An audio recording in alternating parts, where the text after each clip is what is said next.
Okay.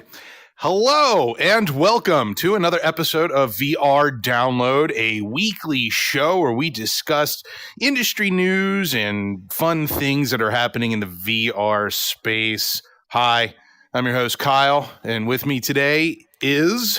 Hello, everyone. Ian Hamilton here. I'm running the show from my PC. If my audio is low, I'm sorry. Let us know in the comments. I don't know how to fix it, if that's the thing. But yeah. Yeah, it's all good. It's all good. We've got some fun stuff to talk to you about today. It's Monday. We do our industry news show on Monday. Have our little discussion, couple fun topics, and then on Thursday we do the game stuff. So if you're into the game stuff, then stay tuned later in the week for that show. Yeah. All right. Cool. So I see some people in the chat already. Hello. Yes, we are doing this live on YouTube as we do every week. And so we want to interact with you as you are in the chat. Keep it nice and civil and productive. And we'll definitely interact as you say stuff. Let's see. Adam says, I've been a member for 6 months. Where's my UploadVR coffee mug? Adam, you know what? That's a good question. Where's my UploadVR coffee mug, Ian? Should we make some? Too. I should have one. Yeah. Yeah, we should probably have UploadVR coffee mugs. It's good. It's a good point, Adam. We'll get there. We'll get there. Yeah. So okay. Well, it does appear that we've got some other people in here, and we're going to be up against unfortunate otherworldly stuff. So we'll just keep going with this, and that's the beauty of videos. You can always go back and check it out later. All right, you want to jump into the first? Yeah, let's do it. News piece here. Okay, so those of you who have been in the VR space for a while will know about Space Pirate Trainer. Well, Space Pirate Arena is launching soon on the Oculus Quest. So you might want to start looking for a big enough play space, because Space Pirate Arena is going to take, what is it, 10 meters by 10 meters, which is roughly 30 feet by 30 feet. Yep. Ian, I don't know about you, but I have been anticipating this game for years. I can actually say that now. Yeah. Yep. Yeah. So we first heard about this in 2019, basically. And that was when they showed this trailer. I've thrown up this tweet from Dirk Van Welden, one of the developers over there at iLlusions. And of course, Space Pirate Trainer is kind of like the definitive wave shooter from the first generation of VR. They spent years kind of fine tuning that wave shooter there, where you're kind of like on a tower and all these drones are coming up around you, and making it this very, using room scale or even going to standing room only, and having this great experience where, the drones stay sort of in front of you most of the time. You've got things to grab from your backpack. A lot of those kind of like best practices that they ironed out very early on for VR's first generation. And then with the sequel, the studio, of course, is going and developing a snowboarding game over for traditional VR or not traditional VR headsets, traditional screens. So a flat screen, pancake snowboarding game. And they've also been working on this Space Pirate Arena. And the hang up here has been the software front from Facebook. Or, of course, if another standalone headset really has the prowess here to offer some of the features, you really need to pull this off. So right now I'm going to show you sort of what was shown off, I think, in 2018 by Facebook. I know, it feels like it's been so long ago now. Yeah, it was a super long time ago. We've shown this video a couple times, but I'm basically standing over the shoulder of the Facebook people here who have an iPad hooked up, wired in, and it's filming this arena scale co-located VR experience. They've put markers up over the entire play area so that everything here is more trackable by the Quest headsets. And I want to say this was done before. Was this before I think they were even shipping Quest? and there was all those colorful quests that were Yeah, I really think it pretty back was. then. We Mm-hmm. really were begging for the colorful quests. But what they're doing is they've got this iPad here that's peering into the shared virtual world. And someone commented here pretty soon up in this video, you'll see this guy bump into the environment. And it kind of indicates for you just you see how slow these people are playing it. Like it's super slow. They're kind of like taking it easy, hiding behind the boxes. Like what's going on here is the limits of what's kind of possible with co-located networking. And this is a pretty basic demonstration. It looks really great on camera, but actually going through and experiencing this, you kind of get the feeling like uh there needs to be a lot more robustness to the latency and everything to really make a great shooter experience. And this is kind of like night and day here. So let me switch over here to the original trailer shown for Space Pirate Arena. So they showed this off in 2019, and I think it's stretched across our screen. So sorry about the formatting there. But what happened here is you've got a camera mounted to a Quest, and you can see 1-to-1 what's happening in the virtual world versus what's happening in the physical world. And so if you've got this 10 meter by 10 meter space, they can throw up all these virtual walls, and your bullets ricochet off the walls for like something you can't even really do in paintball. So this is effectively laser tag paintball to the next level, and you're playing 1-to-1 with another person going through your space. And what they've announced here is that essentially they've built a way for you to play this game only single player. So you don't even now need a second person with a VR headset to go and have a Space Pirate Arena uh, session. All you Mm-hmm. need is a single player, one Quest headset. You can go and have the only requirement here is that this game will not boot anymore unless you have the 10 meter by 10 meter space. So you're going to need basically half of a tennis court. You're going to need to like find a half of a tennis court in order to play this. Right. And then, yeah. Yeah, so there's a lot to unpack here, and Opzar, you are making valid points here. Okay, a 10 by 10 meter space. Who has that? Quest 2 controller doesn't work outside in the sunlight, or is this only for commercial areas? Okay, so let me unpack a little bit of that. Number one, the Quest will work outside in an overcast day, not in direct sunlight. It does work. I'm not advocating for that. I'm not suggesting that you do that, but I have done it and it works. I know other people who have sat out on their deck, on their back deck, and played Beat Saber because there's trees and there's shade. It will work outside. The other thing to consider is the fact that, yes, this could be for commercial, but what if you do have access to, I don't know, a school gymnasium or a big garage like Dirk obviously has available to him. Hi, Dirk, by the way. And I really think that there are going to be enough people. This isn't necessarily for you if you've got a tiny little 1-bedroom flat and don't have the room for this. This game isn't for you. You are not the target audience. However, if you do have the room, it'd be really nice to be able to play a game like this. And one thing I did miss, and I guess it's an obvious question. It's one-on-one, so it's a 2-player. Is that the max, or can you play like 10 people? Can you? I I mean, can't obviously that remember. would get. So we're Yeah. waiting on a lot of details here. We're sort of waiting on the ultimate info dump here from iLlusions to really say how they're distributing this finally. I kind of rolling it back here. We found references to like a co-location API in Mm-hmm. the early versions of Quest software, but that has kind of gone by the wayside, and Facebook has said they're not actually pursuing a co-location API.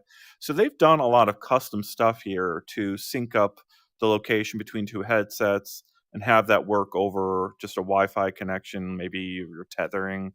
But we're going to have to go and see sort of, they've tested and retested this 4 years now to try to iron out all of the problems here. And I think the comments here are really interesting. Talking about whether this is, uh, who this is for. And I'm going to flip this around. And I like Dirk's comment here. In a lot of ways, this feels similar to Racing Space Pirate Trainer back in 2016. Back then, we didn't know if people would go out and buy a VR headset. There are a lot of quests out there now, but we're asking those people to find a 10 meter by 10 meter spot to play arena. That's a safe yes 10 meter by 10 meter spot. Because the quest won't tell you, at least not right now, if someone else walks into your space. You could go colliding straight into someone who doesn't realize you can't see them, and now they're standing in your space. I've had nightmares. I've driven a car around blindfolded like that, a mini cart on a course, and I just imagine, what if the one of the workers walked out there on the field and didn't know that the people driving those carts around couldn't see them. And you need a lot of those safety systems in place. And so I think that's Facebook taking this hands-off approach, and all our commenters commenting that, like, who's going to buy this? Who is this for?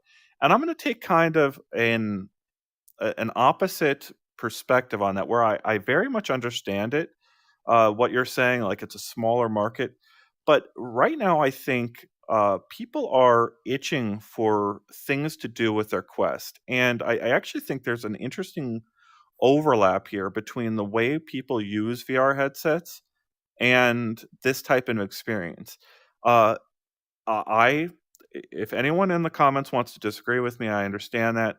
But I've come back to this thing that I've heard a lot of people say.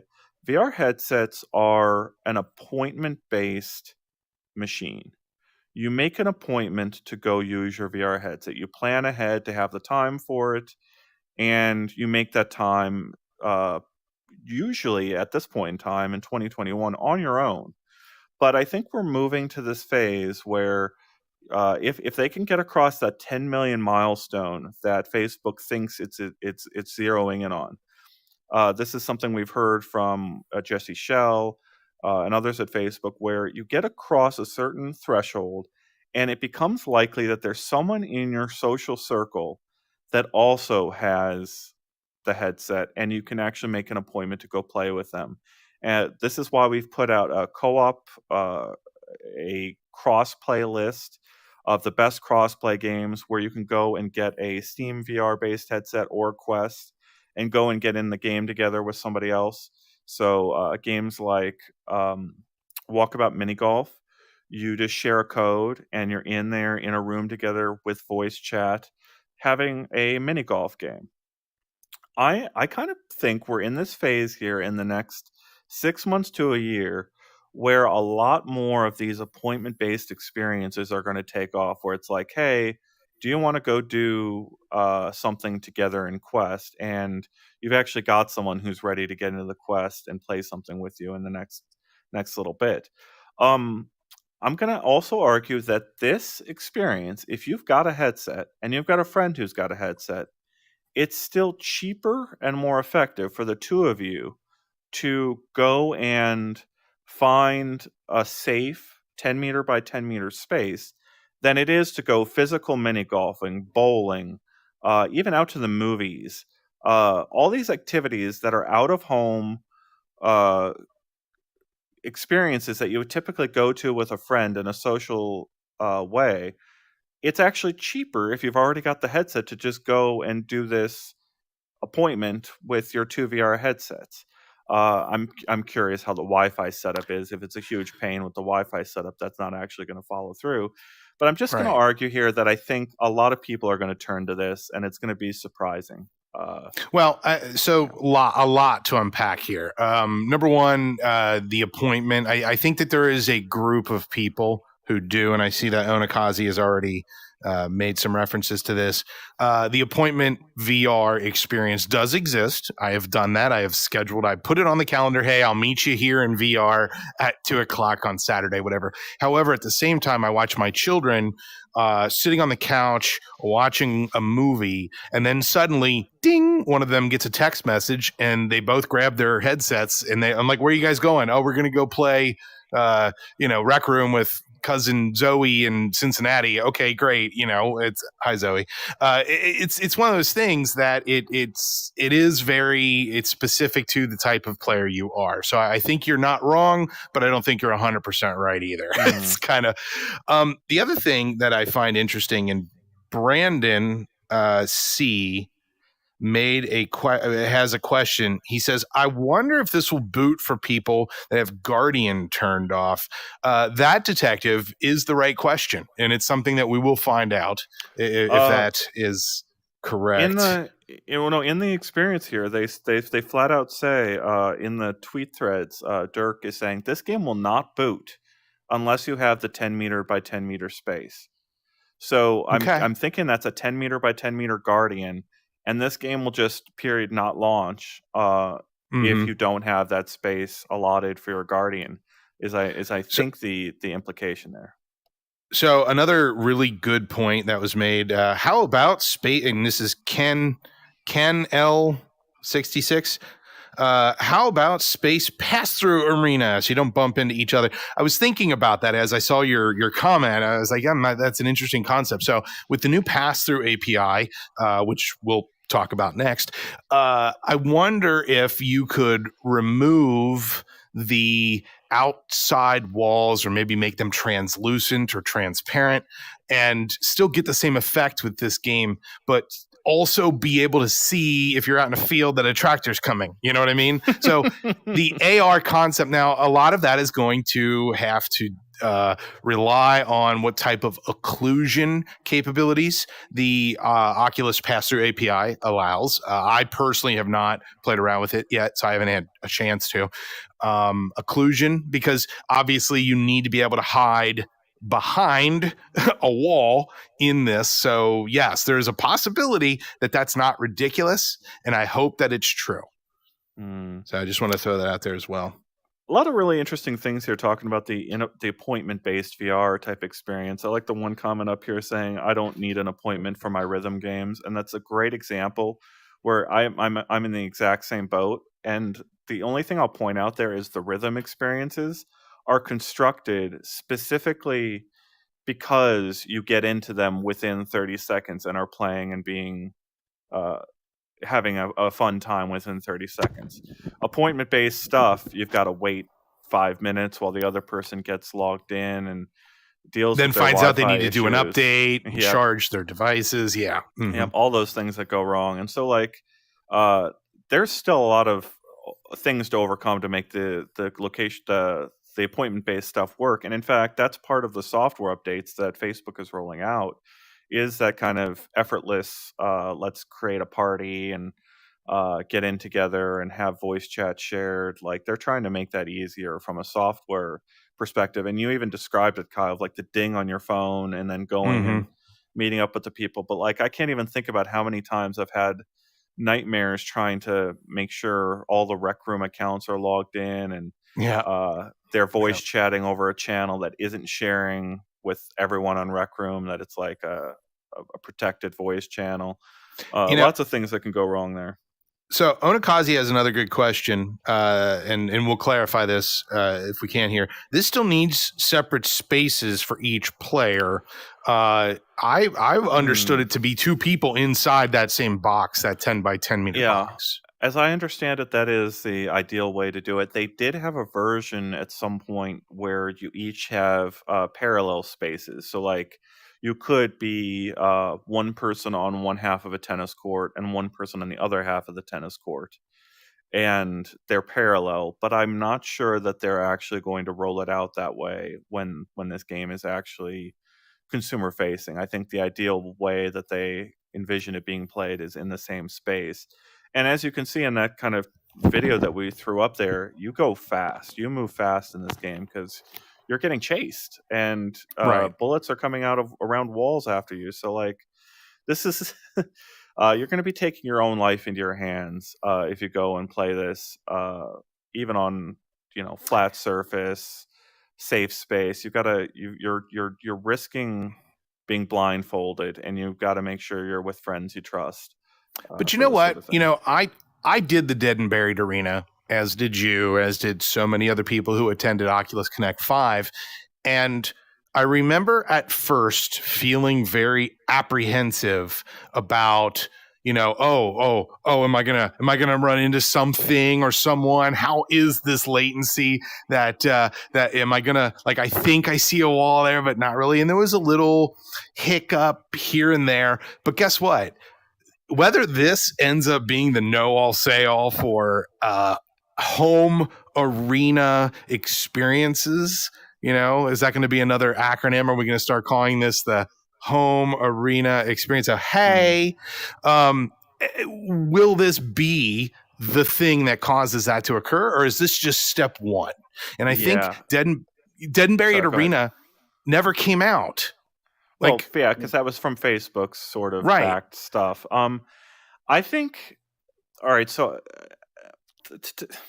I'm wondering what's missing, because, like, I understand people arguing this is a niche within a niche and a niche. Like, I get that. But what I'm kind of arguing here is we've got all of these incredible VR experiences already there.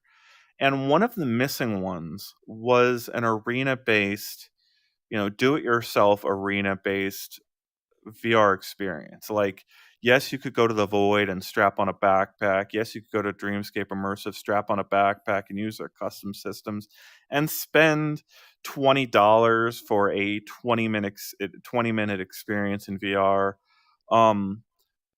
But we didn't have a software experience that lets you go and really do this on your own really effectively. Like, I know there's was it Tower Tag? There's been other experiences that have tried to do some of this stuff. This is going to be, I think, a big deal, opening the door to sort of like at-home, user-driven, arena-based VR experiences. But what I'm kind of trying to argue here is that if you go through the list of all the different things you can do in VR, escape rooms, live theater, mini golf, all the sport simulation based things, multiplayer versions of those sports, there's the software is there. What we're missing is the network effects of being able to have someone in your friends list that can go do this thing with you at any given moment. And there's all the people who stop using their VR headsets after a month or a month and a half because that piece is missing. That you can't. There's no one to go make the appointment with. And a Demio, I want to play Demio. I want to go through an entire campaign in Demio, but the like 3 or 4 people that I would really love to do that campaign with haven't been able to schedule the hour and a half necessary. I'm sorry, Ian. I'll try to be more available for you because I know I'm on that I'm on Ian's top 3 list to go play a VR game with. Yeah, Ian and I play games all the time together. Yep. You guys all know that's true. Smash my headset when you make a rat joke after the first 20 minutes. Yeah. No, that's it's just a great example there of like what we're missing is the people to go and do these things with, and I think that as over the next 6 months to a year, these things are going to pick up a lot more people and find the niches of people who love going and doing this thing. And without like, I think it's going to be a snowball building up, getting bigger and bigger over the next 6 months to a year as people discover there's all these amazing experiences for you to do with others. Like when I point this experience out, there's a family that I have just refused to get VR headsets. They did get a PSVR headset, but don't use it very much. And they've got Beat Saber on there and a couple other things, but they just don't use it. But they do have access to a tennis court-sized play space all the time. Mm-hmm. This is the thing. You can go and play paintball at any time with your VR headsets. Like, that is a considerable, amazing thing that you can do.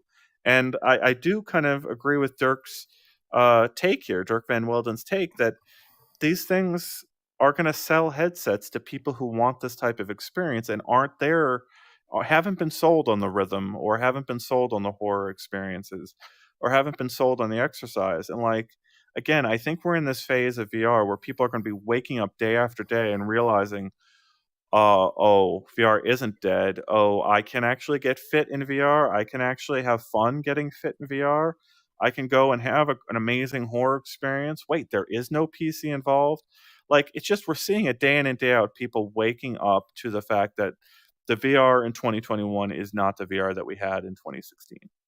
Right. And the fact that something like this is coming out now, and I'm going to keep saying this so it becomes a thing. Home arena experience. Home arena experience. Josh, that's why I got married and had 2 kids, so I could have someone to play VR with.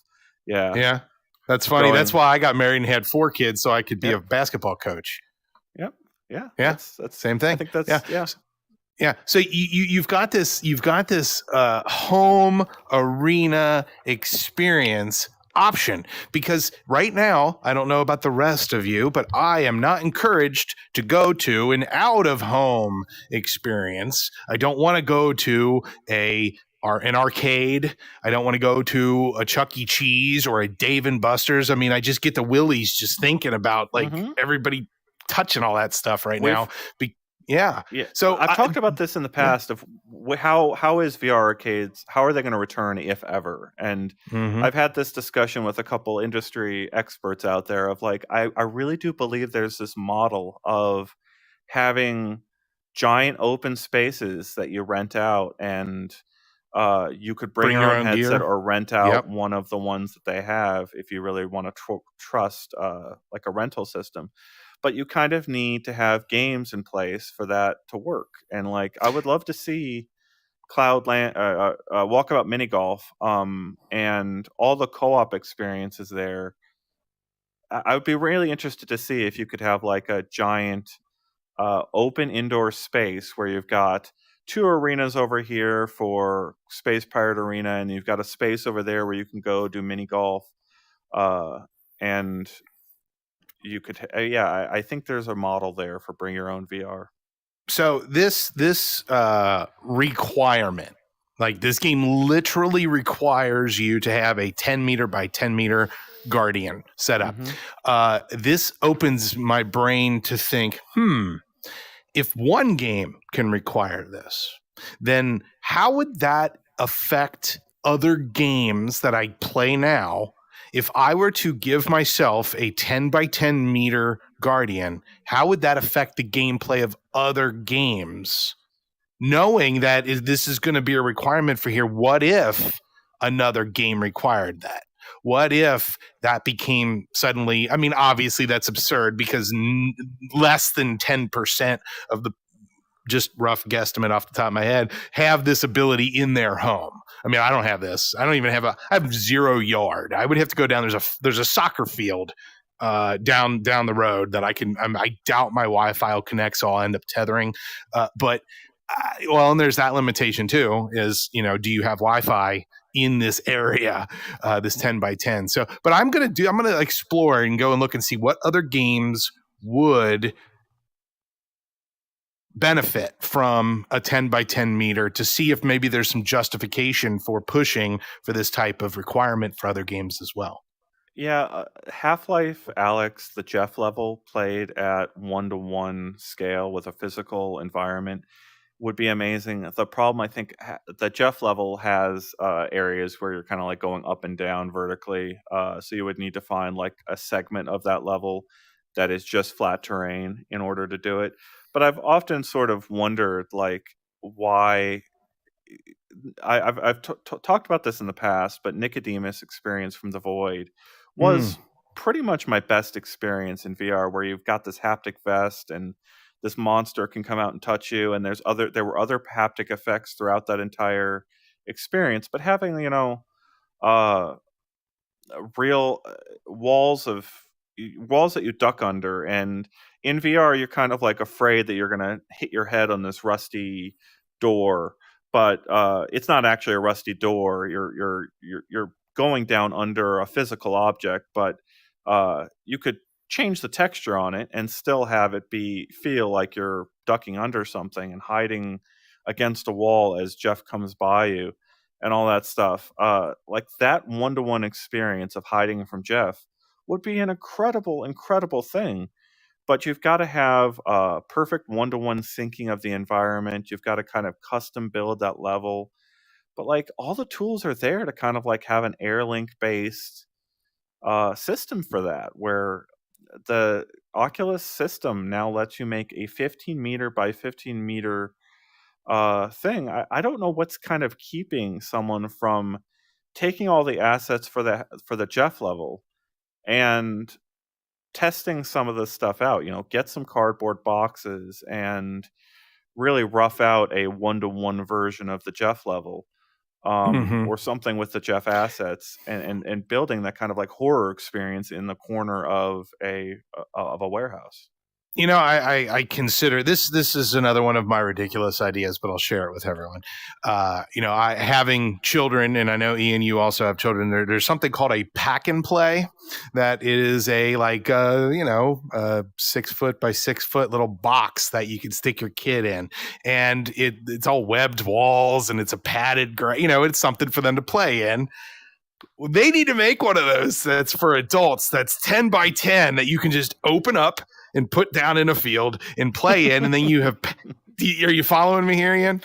It's an interesting point, because there's also the idea of having features that are trackable with that sort of space, that very like discernible, trackable things. Yeah. Velcro blocks, boom, boom, boom, right around on the inside of it. Yep. It's funny. Think about it the way we've had the Lighthouse base stations at all those conferences, where people were like having interference from whatever radio frequency systems are in place. Oh yeah, crosstalk and all that. Yeah. Yeah, all that stuff that would go. I'm curious to see if we'll see kind of like really solid positional tracking in outdoor spaces. Yes, I know it works, but like works for an hour and a half while chasing each other around VR is a whole different kind of like level of testing than I was able to walk in a straight line for 40 feet. Like, right.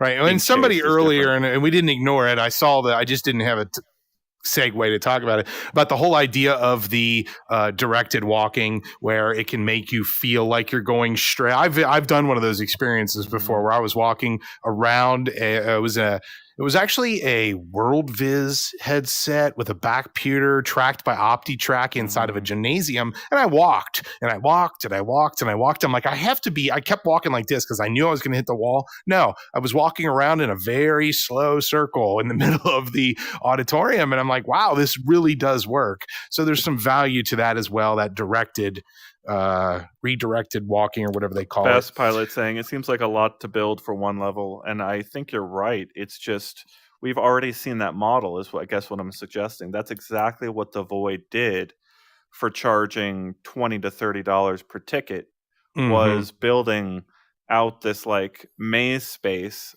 for Nicodemus, and having specific haptic effects that you could go to at various points. And yes, it was the same kind of track that they had for their other experiences, where you're getting gated between rooms, but it still was more or less for one experience. They would kind of like a rearrange that play space for Nicodemus, and then charge $20 to $30. What I'm suggesting is, charging $5 and something that's much more affordable, and you bring your own headset and get to do something you can't do in another experience. We just lost Kyle here, so let me see if there's any comments to talk to. Yeah, I'm curious what's gonna be their go-to-market strategy here. There was this whole thing at Facebook where they changed the terms for like commercial licensing, and I think one of the key issues here is who is going to handle the insurance of an experience like this. And I'd be really curious, like I assume that iLusions has actually met with their lawyers to discuss liability and how to exactly word their liability with this experience when they put it out to people, because they don't want to be held liable if two people run straight into each other and have. Did you even notice that I got booted out? I did, yes. Yeah. So I just talked to Heaney. He said that he finally got the eject button working for you. So yes. That's going to happen again, I think. Dad jokes. Dad jokes. All right. When I was typing out my notes on Padric. Wait, what did we decide to call these things? Padric, yeah, I like Padric. Yeah, when I started writing typing my notes out on Padric here, I went, how much are we really going to talk about a home arena experiences? And it apparently is a pretty robust topic. I'm actually quite surprised that we've talked this long about this, but I feel like further exploration is needed. Thank you, Dirk, for putting this out here yet again. I mean, Space Pirate Trainer was such a so important in the history of VR experiences, and one of the first really truly, in my opinion, polished. I mean, it was right there with Beat Saber. Like when Beat Saber came out, I'm like, oh no, Space Pirate Trainer's getting kicked into the back seat. But this is next level, and it's going to do the same thing. I think this team is definitely going to see this game be as innovative as Space Pirate Trainer was to pushing forward. Like, keep pushing. Let's not settle. Let's not settle and get comfortable. Let's keep pushing. Let's keep pushing. Yeah, I've done every kind of location-based VR experience there is. I even did. This still blows my mind that this actually existed. I did an aliens-based VR experience that was run off of Gear VR. So they had positionally tracked Gear VRs with the same kind of camera tracking systems, but they were running the actual aliens experience off of phone hardware. And like, wow, what a crazy kind of like Are we talking about like the movie Aliens? yeah, they had the worst, like it was probably 3 polygons to this alien model that was jumping out at you, but they had like the floor was shaking and vibrating when it like jumps onto this platform with you. So like it still had some scare effects, but it was running on Gear VR, and it was just, I don't know how they got that whole thing up and running, and it was there and then it was gone. And that's the case. I think we're seeing some consolidation with the VR experiences right now as they buy up all the ones that have died because they've run out of cash. And could you imagine if they put the alien from Aliens, where they xenomorphs or whatever, in this game? Because in Space Pirate Arena, nobody can hear you scream. See, there it is. Man. Wait for it. That was the test of the. Now, Heaney, the eject button didn't work. Sorry. Hey, you know what, though? This has been wonderful, and I have a feeling that we're going to talk about this again a lot. This has actually been a pretty dynamic conversation, a lot of interaction from the audience, which we really appreciate it. But let's move on to our second piece of news, because it's kind of juicy as well. All right, second piece of news. SideQuest gets experimental pass-through support. A SideQuest update adds support for the experimental pass-through option, and the first game to feature it has launched. Now, I haven't tried it yet. Have you tried it yet? I have not tried it yet.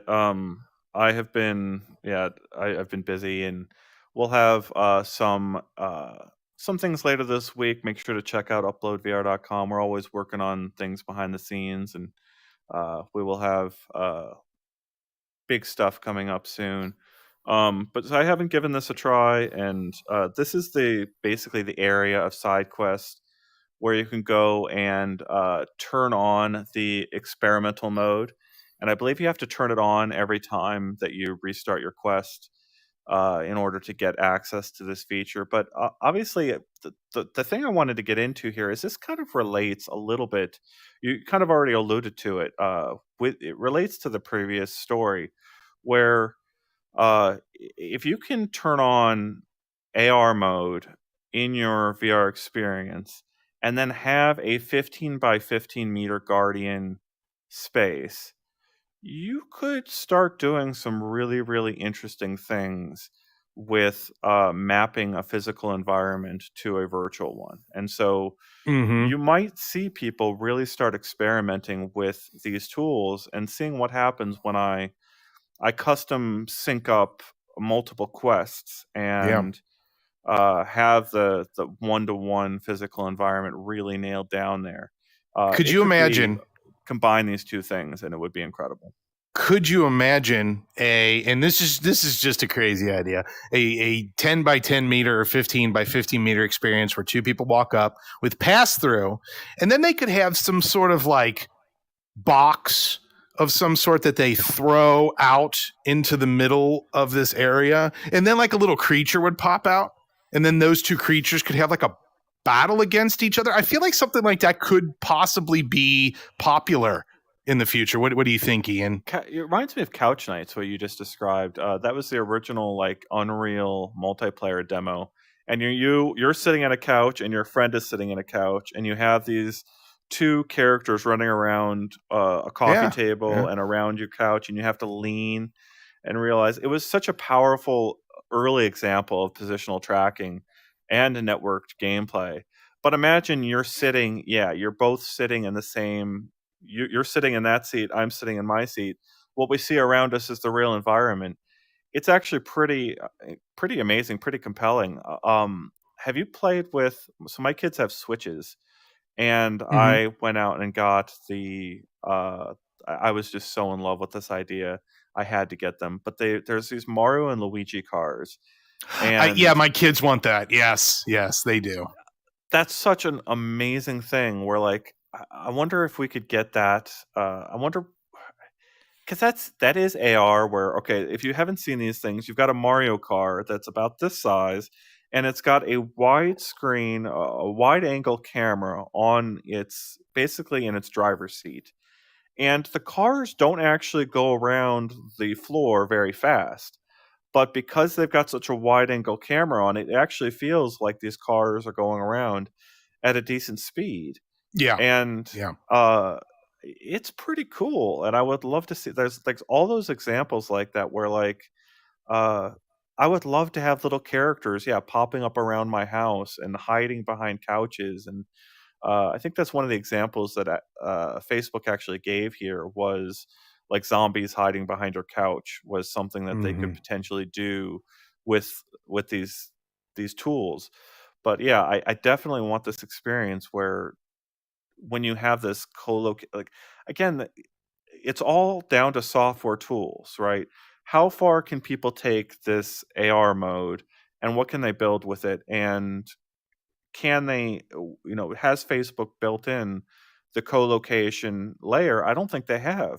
So that part of the experience of having you and me together in a room, that's going to have to be built by developers. And there's going to be developers out there with the tools to go and build on what Facebook is doing and then do a lot more with it. And we're still at such the early days here where we've just got the very first AR experience that you can really turn on and try with this.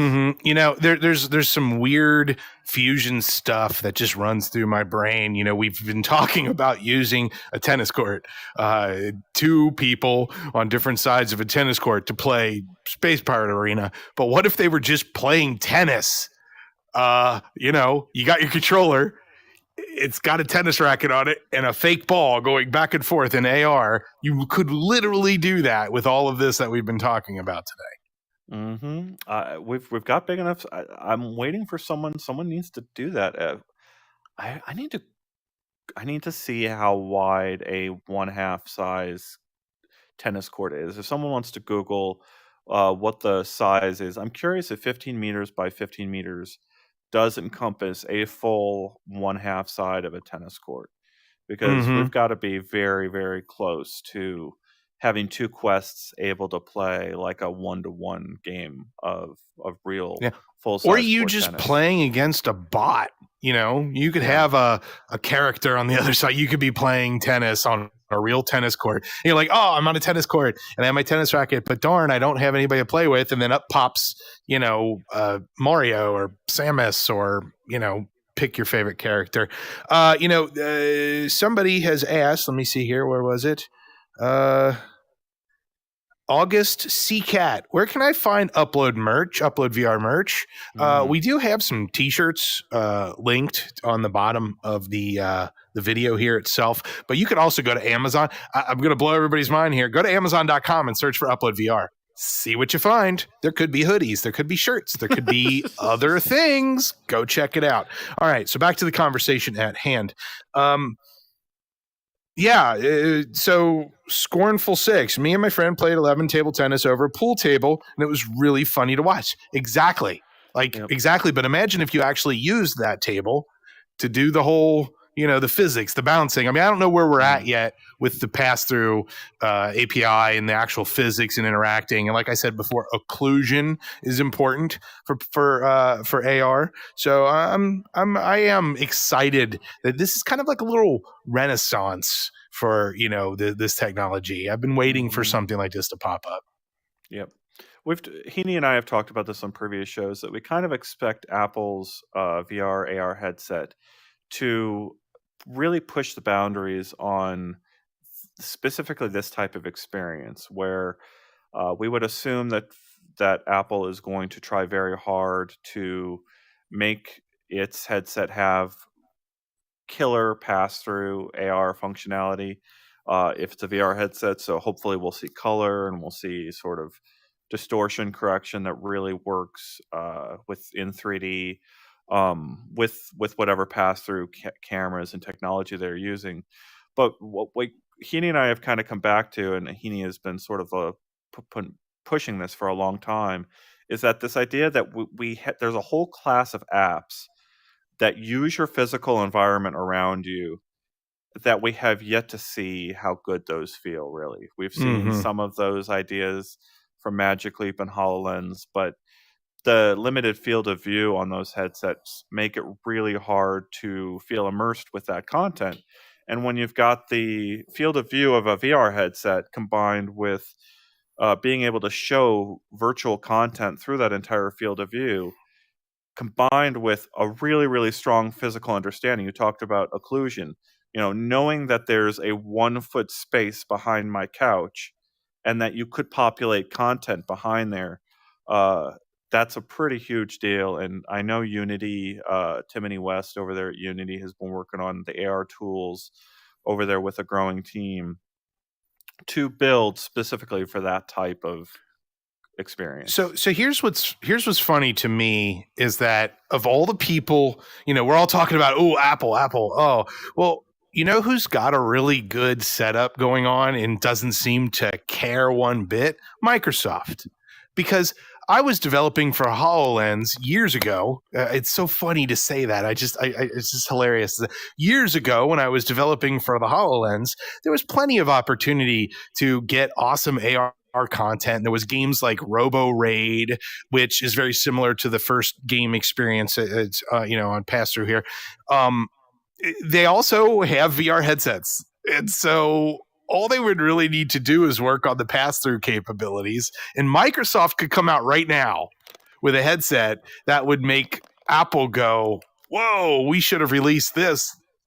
Last year, but I don't understand why Microsoft doesn't. They could have it attached to an Xbox and also compete with the PSVR. Microsoft, I'm going to get really close to the camera. Microsoft, what are you doing? Put this stuff together and give us a good headset. Okay, that's enough. I'm curious if they'll ever go with the VR headset based approach without doing pass through the opposite way. HoloLens has obviously made a very big kind of bet on optical transparency based systems, and then layering on the VR content, or the virtual content on top of a transparent optic or a nearly transparent optic. I'm really curious to see if Facebook or if Microsoft goes the opposite way and really tries to do, I think, what Apple's going to do with its first device, and that would be kind of like VR field of view with AR capabilities. Really great pass through. Yeah. Well, I guess we'll see. Having not played this game, I did see some pictures and stuff, and it does look very similar to Robo Raid or whatever it's. I think that game changed names a couple times on HoloLens. Very similar. You're in a room and stuff pops out of the walls and you shoot it. And, I don't know how much interaction. I'll have to go play it. Well, I'm just going to go ahead and say thank you to Petrus Montano. I very, very sorry. You just made a wonderful donation to the show, and I just ruined your name, I apologize. But Petrus, thank you very much. If you want this type of quality programming to continue, we do need your support. It's like PBS, like a telethon or something. We should do a VR. Has there been a VR telethon yet? Well, there's those people that have been doing let's see how long I can stay in VR, and people like, I'm gonna spend 24 hours in VR, and then like 24 hours before they're actually gonna do their I've heard people are gonna like spend a full week in VR, and then like a day before they really ponder their choices, and they're like, no. My max is 6.5 hours. That's all I can do. Well, it's funny. I remember I reported on a guy trying to break the world record for playing a video game consecutively, and there were like rules in place where you can take a 10-minute break every hour, and then stack those up, and so you could play for 12 hours and stack up the 10 minutes in order to have like a real significant break. And it always seems like, I don't know. I don't want to say that's cheating because it's dangerous to do it any other way. Because it's kind of ridiculous. Yeah, it's dangerous to go alone. Here, take this roll of toilet paper. Anyway, So do we have much more to say about this specific topic? I mean, without having. I think it's, when you combine our previous story with this story, it's going to be a very big deal, but we've still got to see this get in more developers' hands. This is still a side quest feature that you have to activate, and Facebook is rolling out kind of new stuff almost it seems every week for the quest system, because of the way that they're rolling out the updates, as well as these experimental features in the updates. They kind of like remove the gates one after another, and we're going to see devs get their hands on this in a much larger way very, very soon. Yeah, this is going to kind of come down the hill very quickly. It's going to accelerate hit terminal velocity as it comes, because now that this pass-through API is available, there's all sorts of amazingly good AR content in Unity, probably also in Unreal, that will just quickly flow over, and then we'll start to see the capabilities. And obviously the value for Facebook is, see, we do AR too. Not AR to the number 2, but AR also. Because I don't want to start, because don't they have to come out with AR Pro first before the AR? Never mind. Okay. So the last thing that we wanted to talk about today, our last piece of news, is on the Sony end of things. So the PS5's haptic triggers came from testing VR controllers. The haptic triggers seen in the PS5's DualSense controller originated from testing a motion controller in VR. Sony has revealed this. So neat. That's good that VR development in VR is leading to also, for you screeners out there still, there's some crosstalk with the development. That's kind of cool. What kind of info do we have on this, Ian? Yeah, well, if you go here, let's see if I can find this one. This was an old image that we had. This was kind of this experimental head controller input that we saw out of Sony quite some time ago, where they were doing some really cool finger tracking with this headset, or sorry, with this input device. And I'm trying to find the new controllers, the actual ones. So it's the only image that they've kind of revealed for the new hardware so far, but it's the actual controllers. And the comment was from Toshi Aoki, I think, a product director at Sony. They said that they wanted to do new things with the L2 and R2 buttons, and they were impressed with testing haptic triggers in VR. And so the implication here is that they had these resistive buttons that we do see on the DualSense PS5 controllers. It's almost sounding like they had prototyped that for VR first and kind of went backwards with it to put it into their PS5 design. They realized kind of like these triggers that push back at you in different ways and provide incredible haptic effects could be an enhancement for traditional gaming, just as well as you break those controllers apart and put one in each hand, and like have that trigger that you're sort of. This is the one that I can't wait to pull back a bowstring with this kind of trigger that pushes back at you a little bit as you're pulling back the bowstring. So in theory, maybe as you're pulling it back and getting it near sort of the back part of the pull, maybe it's actually pushing back at your finger a little bit stronger when you get it all the way to the back. And you're feeling that tension in your finger just a little bit more. And I think that's exactly kind of where we're going with this. That I think what Sony is indicating here is they found those incredible haptics over on the VR side of things and then decided to apply that to their traditional game controller design. Yeah, and it makes perfectly good sense. I mean, it's nice to know that a big company like Sony can actually have two development teams kind of talking to each other. It's not too compartmentalized. It also reminds everybody that the Sony PSVR isn't just a little side gig. It is legit. Like, it's being developed truthfully and honestly and alongside other important components. So, PSVR 2, highly anticipated headset. Knowing that this kind of stuff is in the works is very encouraging. That like such a big name such as Sony is doing this type of development and actually getting results from it. Yeah, I think we've talked about their hybrid approach on previous streams where Sony may be sort of allowing more of their library to run in VR in kind of a hybrid way. And those triggers on the controllers on the traditional DualSense might actually provide a fairly interesting way for some of those crossover experiences to happen. As if you'll recall, the original Climb was a gamepad based experience. Uh, and it got so much better as soon as they had real hands that you're reaching up and doing things with. But if those triggers had pushed back on you when your grip is starting to slip, that would have been one added little layer of immersive technology for the Climb to work in that sort of format.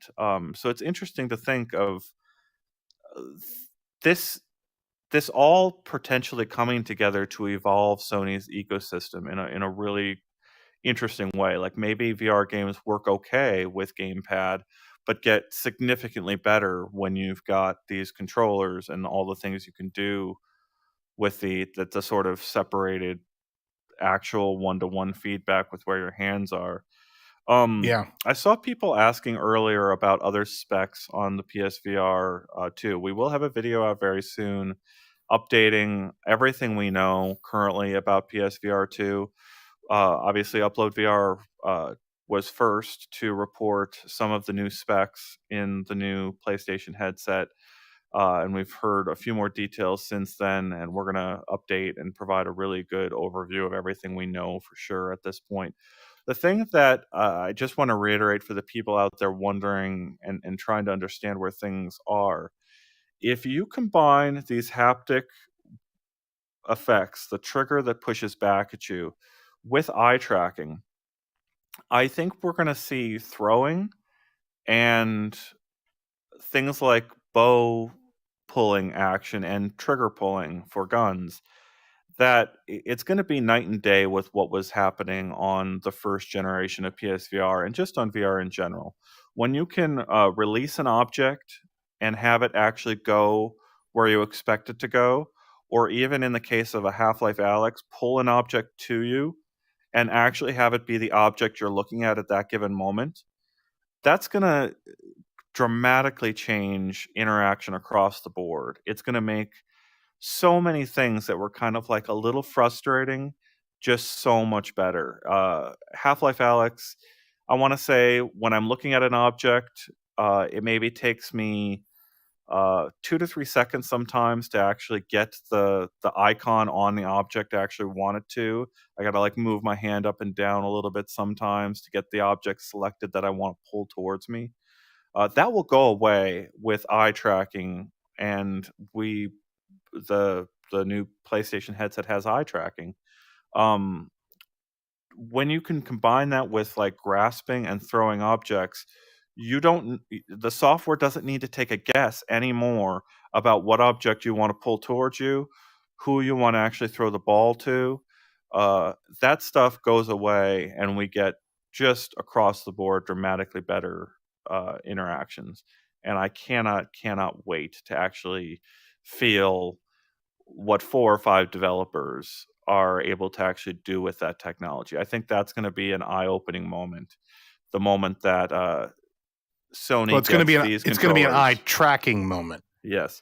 Yes. When Sony gets these out to a lot of people, as well as their actual headset hardware out to developers, and gives them, 3 to 6 months of time with it, and then has a sort of a session where they demonstrate what those developers did with this hardware.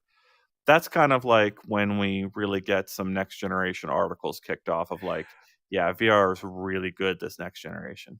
So, probably doesn't think I'd make this like I'd call this comment out, but Neo Genshi, calm down, son. It's just an index finger. There is some truth to that. I'm not going to debate whether or not resistive, buttons are a thing or not, but this is just step one. Because it's only one finger. There's yes, it's exciting though, because what it does is it opens the doors for more haptics in your hands and things that everybody actually wants. I mean, for those of you who are aware of Tactical Haptics as a company, has resistive controllers that does other type of haptic tracking. Fantastic technology. It just hasn't made its way into a mainstream controller like this yet. But you're excited about one finger. What if the whole hand had resistive capabilities coming down the pipe? You have to get step 1 before you do step 5, which is the rest of the hand. Mm-hmm. And it's interesting if you go back and watch like Minority Report, the gloves that he's wearing only track, I think, the first 3 fingers, because there's like, there's a lot of studies that know that like you use these 3 fingers and your last 2 fingers are often like attached to the movement of the other 3. Yet sign language and all these things that if you only are tracking the first 3 fingers, you're kind of like leaving sign language on the table there, and a whole mode of way people communicate in a robust way. If you're not focusing on what people can do with those last 2 fingers, you're missing out on a huge amount of human interaction. But again, every step forward is going to open up VR to more people. And so, yes, I think if you get really good haptic feedback for those first 3 fingers, you're moving forward VR in a really significant way. The issue that we've kind of got with we've been talking about this with the experts in the space, like the hand-free glove-based approach. Like, Facebook is moving towards this version where they want to sell a headset without the controllers. One day they will sell a headset where you're just having open air hand tracking. And I think it's going to be a long time before we get the gloves that you put over your hands and get really good haptic feedback out of all 5 fingers. I think, yeah, that's one of those really long-term projects for VR. We know haptics is out there, and there's lots of other companies doing various things. It's just the price is so ridiculously off the scale that we need controllers like these that are kind of like an evolution of what gamepads are, while being built for VR first experiences to really take things forward. Yep. Things will just keep moving forward, and that's what makes our job so wonderful, doesn't it, Ian? Yeah. So do we have anything else to discuss? Any comments that we wanted to call out? James just saying throwing well in VR realistic requires a lot of optimization on the pipeline of tracking fidelity hardware and software. That's absolutely right. And I think I think what I'm hinting at here is the PSVR 2, or whatever they decide to calling it, is going to work on a lot of that optimization. We've also, on the Facebook side of things, they've alluded to having potentially a comfort-based optimization, like rules that kind of specify how much things vignette around you based on what's happening in your environment around you in any given VR experience. I think if you've got 10 developers out there that can do a really good job with these controllers, you get them the hardware they need and you fund them to make their game for your platform.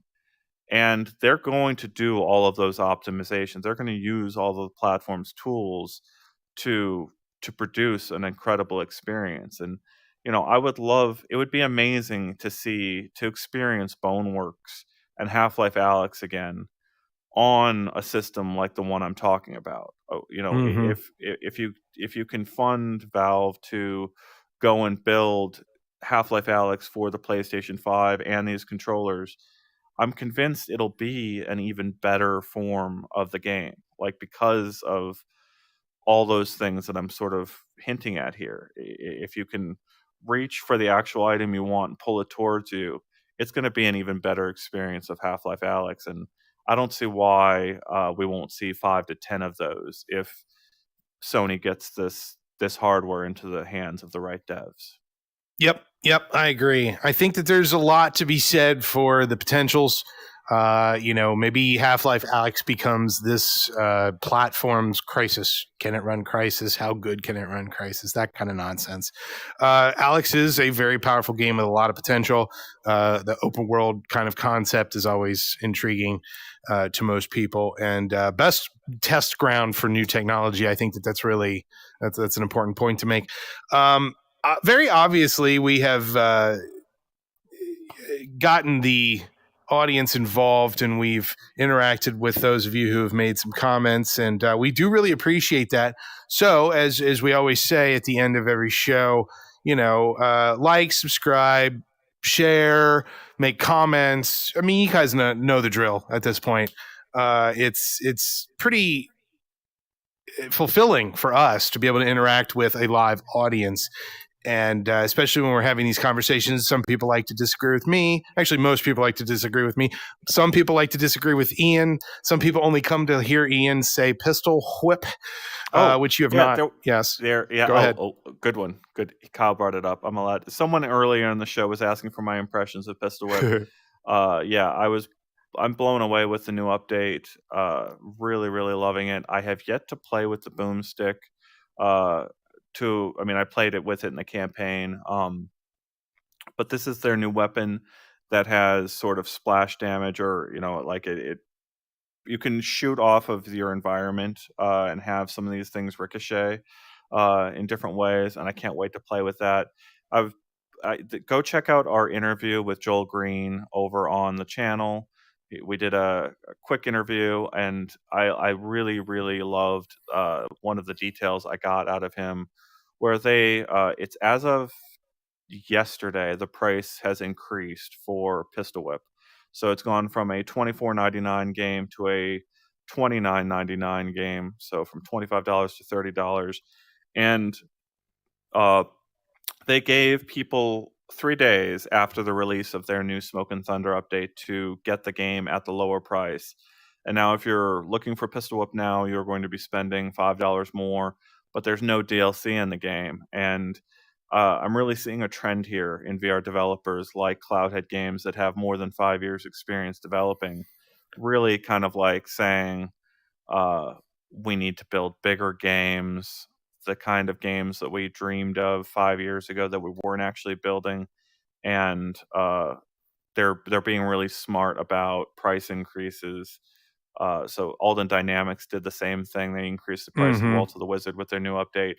And these things reflect them wanting to hire more people, and kind of like that when you pay an extra $5 for your game, you're literally like hiring people to work on VR and make the games you want. So like we have to kind of like understand that the developers are making that that pitch to you as consumers.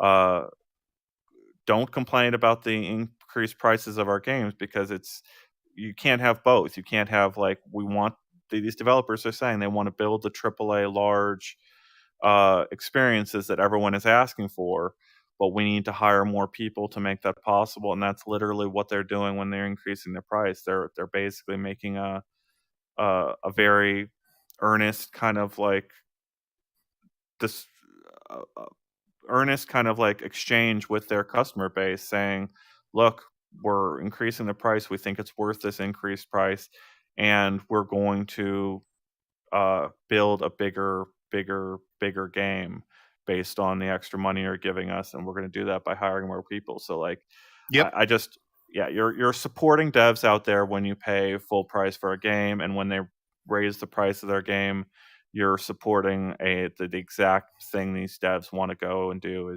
and what you as a consumer want is a bigger game than you had before. Yep. So go ahead and whip out your wallet and throw another $5 up to the clouds and get some more good content down the road. That's the goal. That's the goal.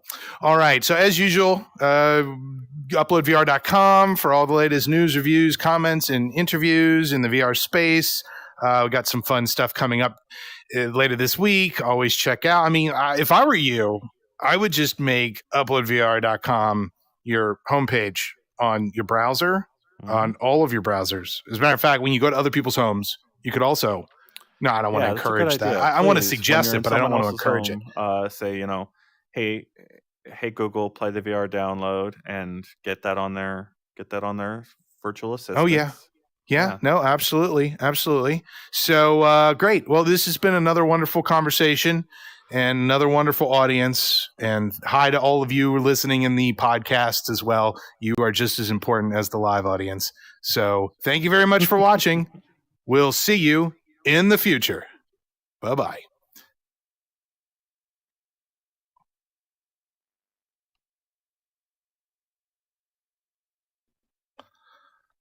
Oh, I have to end the show. That's my job. Oh no. I know. I'm like, what are you doing, man? I can't end it. I mean, what is this?